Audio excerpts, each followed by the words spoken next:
Good morning বন্ধুরা, welcome back to my channel. তোমরা সবাই কেমন আছো? আশা করছি সবাই ভালো আছো।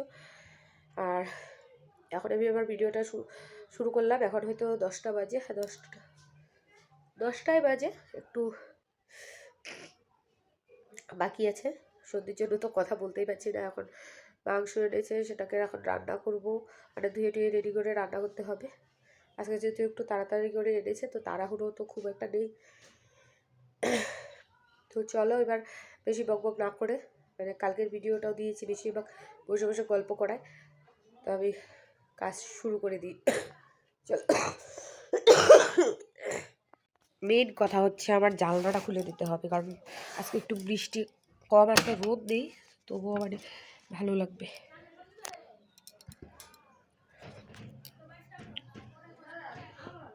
চলো জানলাটা, তো দেখো এখানে মাংস এনেছে, এগুলো খুব সুন্দর।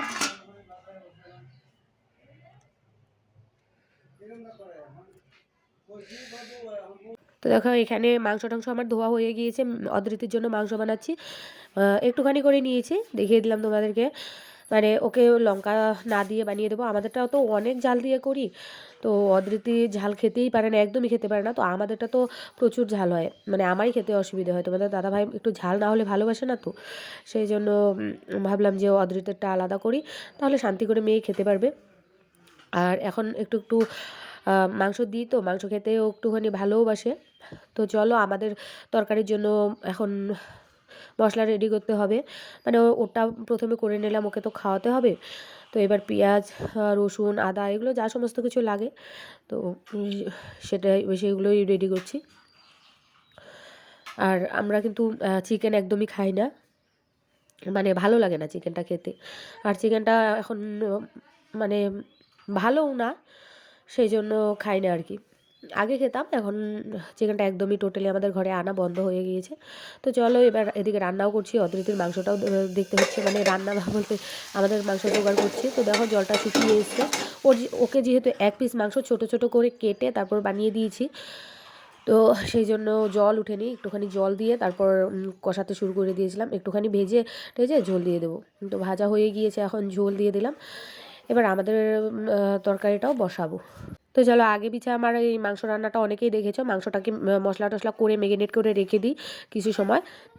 ধরো হাতে সময় থাকলে আধ ঘন্টার মতো রেখে দিই, আর হাতে যেহেতু সময় নেই, তো 15-20 মিনিটের মতো রেখে দিয়েছি। এখন ফোড়নে পেঁয়াজ দিয়েছি, পেঁয়াজ দিয়ে নেড়ে চেড়ে এখন মাংসটা দিয়ে দেবো। দেখো অদৃতির অবস্থা, আমি এখানে ভয় জয়বার দিতে পারছি না, এতটা চিৎকার করছে। তো দেখো আলু টালু সব কিছু একসাথে ম্যারিনেট করে তারপরে দিয়ে আসলাম। অদৃতিকে একটুখানি ঠান্ডা করে তারপর আসলাম।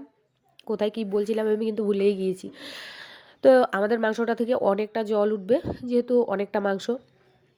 আর অদৃতিকে এক পিস মাংস দিয়ে অর্ধেক আলু দিয়ে বানিয়ে দিয়েছি। তো দেখো অনেকটা জল উঠেছে, আরও জল উঠেছিল, আমি একটু পর তোমাদের সাথে শেয়ার করেছি। তো এইদিকে চলো নোংরা পেঁয়াজ রসুনের যেগুলো নোংরা টোংরা আছে, এগুলো সমস্ত কিছু পরিষ্কার করে নিলাম। আর আজকে এক তরকারি ভাতই করব, মানে হাতে টাইম নেই, অর্ধেক থেকেও দেখতে হচ্ছে। আর এদিকে মাংসের ঝোলটা ফুটছে, এখনও হয়নি, গরম মশলা দিইনি আমি। ফোড়নে কিন্তু গরম মশলা দিই না, শিলনোড়াতে বেটে তারপর লাস্টে নামানোর আগে আগে গরম মশলাটা দিই। এভাবে যেহেতু আমাদের খেয়ে অভ্যেস, তো এটাই কিন্তু আমাদের ভালো লাগে। আর এদিকে বসিয়ে দিয়েছি ভাত। তো দেখো এদিকে আমার মা লক্ষ্মী এদিকে বসে আছে, আমি রান্না করছি আর ওই এদিকে বসে আছে। রান্না করার সময় বাচ্চারা পাশে বসে থাকে, এটাই হলো মেন কথা, যে বাচ্চা ইসে হয়, কাজ করার সময় বাচ্চা এই মা কী করো এটা সেটা খবর নেই, এটাই ভালো লাগে। বাচ্চা হওয়ার আগে হয়তো সেটা বুঝতে পারি না সেই আনন্দটা। তো চলো রান্নাবাড়া কমপ্লিট, এখন ঘর টর মুছে নিলাম, ঘর দোরগুলো মুছে নিচ্ছি। পরিষ্কার তো করতেই হবে, বাইরে যদিও বা ওয়েদারটা ভালো নেই, বৃষ্টিও নেই আজকে, তবে ওয়েদারটাও তেমন একটা ভালো নেই, কি আর করব। তবে দেখা যাক কাল অবধি যদি রোদ উঠে, মানে জামা কাপড়গুলো ধুতেই হবে এমন অবস্থা হয়ে আছে। সিঁড়ি টিড়িগুলো মুছলে কি হবে বলো তো, যদি বাইরে কাদা থাকে, কাদামাটি থাকে, তাহলে কিন্তু সিঁড়িতে আবার এসে কাদামাটি ভর্তি হয়েই যায়। তবে ঘর মোছার পর সেদিনকে আর আমি তোমাদের সাথে ভিডিও মানে কন্টিনিউ করতে পারিনি। পরের দিনকে এসে আবার কিন্তু আমি তোমাদের সাথে মানে ভিডিও শ্যুট করতে হয়েছে, কারণ বৃষ্টি ওয়েদার ভালোই লাগছিল না। বৃষ্টি থাকলে তো নিজের মনটাই ভালো লাগে না, কি ভিডিও শ্যুট করব, ক্যামেরা অন করতে তো একদমই মন চায় না, তাই না বলো? সেই জন্য আর ইসে করিনি। তো দেখো কাজ করার সময় দেখো আমি ঘর মুছেছি, ওকে এবার কাদা নিয়ে উপরে উঠতেই হবে এমন একটা অবস্থা। তো মানছিল না, সেই জন্য বললাম যে তুই উঠ, আমি আবার মুছে দেবো। গুড মর্নিং বন্ধুরা। তো আগের দিন তো ভিডিও কন্টিনিউ করতে পারিনি, সেই জন্য পরের দিনকে ওই যে সকালবেলা আমাদের চাটা খাওয়া হয়েছে, তারপর হাঁড়িটা ছিল ওই সমস্ত বাসনগুলো ধুয়ে নিচ্ছি আমি। মানে ভিডিওটা আগের দিনে ভিডিওটা একদমই ছোট হয়ে গিয়েছিলো, বেশি ভিডিও শ্যুট করতে পারিনি, বুঝতেই পারছো ওয়েদারের জন্য, আর সবসময় বাইরে ক্যামেরাটা অন করা যায় না, তো তার জন্যই আর কি একটুখানি ছোট হয়ে গিয়েছে। তো অদ্রিতি এদিকে খেলছে, আমি ভাবলাম জামা কাপড়ও ধুয়েছি, এখন ওই যে বাসনগুলো ধুয়ে নিই, তারপর ভিডিওটা শেষ করে দেবো। ভিডিও তো এখন এত বড়ও দিই না, তবুও তোমরা দেখতে চাও না, বড় দিলে যে কি হতো আমার, তোমরা তো দেখতেই চাইতে না।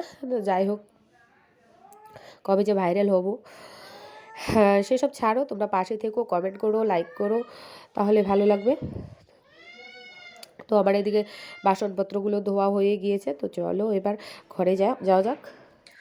তো বন্ধুরা দেখো, কালকে তো তোমাদের সাথে ভিডিও কন্টিনিউ করতে পারিনি, আজকে একটুখানি ওয়েদারটা ভালো দেখা যাচ্ছে, তো মানে ওয়েদারের জন্যই কিন্তু ভিডিওটা আমি কন্টিনিউ করিনি। তো কী করবো, ওয়েদার সাথ দিচ্ছে না। তো যাই হোক, এবার আমি এসে অনেক জামা কাপড় ধুয়েছি, মানে রোদ ভালোভাবে ওঠেনি, তবে উঠবে মনে হয়। একটু একটু রোদ উঠে আবার কালো করে আসে, বৃষ্টি মনে হয় যেন বৃষ্টি চলে আসবে, এমন একটা ভাব হচ্ছে। তো যাই হোক, তবুও অনেক জামা কাপড় ধুয়েছি। আমাদের উঠোনটা তোমাদেরকে দেখাচ্ছি একবার, দাঁড়াও। মানে জামা কাপড়ে ভর্তি হয়ে গেছে, শুধু আমার বলে নয়, আমাদের ঘরে তো অনেক লোক, তো সবারই। তো চলো দেখাচ্ছি একবার। দেখতে পাচ্ছ এইদিকে এক সাইডে জামা কাপড়, এদিকে মানে সবারই কত যে জামা কাপড়, মানে একটুখানি ভালোভাবে দেখতে পাচ্ছ রোদও ওঠেনি, তো তবুও মানে হালকা উঠেছে, মানে অনেক দিন থেকে বৃষ্টি, তো সবার মানে তর সইছে না, সবাই জামা কাপড় ধুয়ে দিয়েছে, আমিও কিছু ধুয়েছি, আর বালিশগুলোও রোদে দিয়েছি। দেখতেই পাচ্ছ কত জামা কাপড়। তো বন্ধুরা দেখতে পাচ্ছ আমাদের বাড়িতে কেমন দেখতে পেলে কেমন জামা কাপড়। তো যাই হোক, আমার ভিডিওটা আমি এখানেই শেষ করছি। ভিডিওটা হয়তো বেশি লম্বা হবে না, আমি এমনিতেও 10 মিনিটের উপরে ভিডিও দিই না, তবুও তোমরা দেখতে চাও না, তো আর কি 10 মিনিটের উপরে দেবো।